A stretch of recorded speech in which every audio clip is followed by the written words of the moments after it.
Құрметті Сайрам ауданы тұрғындары, қадірлі жерлестер, өздеріңізге белгілі, мемлекет басшысы Қасым-Жомарт Кемелұлы Тоқаевтың бастамасымен қолға алынған Таза Қазақстан бағдарламасы аясында аудан көлемінде жүйелі жұмыстар атқарылып келеді.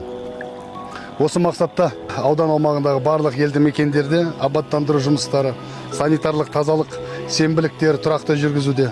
Атап айтқанда, биылғы жылдың өзінде 58 рет ұйымдастырылды. Оған 14 мыңнан астам адам қатысып, 143 техника тартылды. Атқарылған жұмыстардың нәтижесінде аудан бойынша 69 тонна қоқыс шығарылды. 14 мыңнан аса көшет отырғызылды. Одан бөлек мөлдір бұлақ экологиялық акциясында қарқынды жалғасуда. Ауданымызда бұлақ көздері өте көп. Бұлақ тіршіліктің көзі, тазалықтың бастауы. Қазақта бұлақ көрсең көзін аш деген керемет сөз бар. Бұл бағыттағы жұмыстар да тұрақты жалғасатын болады. Құрметті сайрамдықтар, ауылына қарап азаматын таны деген әр елде мекеннің тазалығы, сәулетті болуы тұрғындардың жаңашырлығы байланысты. Әр көшенің, әр үйдің, әр ауланың тазалығы, тұтас ауыл мен ауданның айнасы.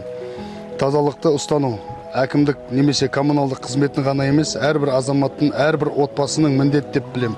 Осы орайда барша аудан тұрғындарын, ұжымдарды, жастарды қоршаған ортаны таза ұстауға және сенбілікке, белсенділік танытуға шақырамын.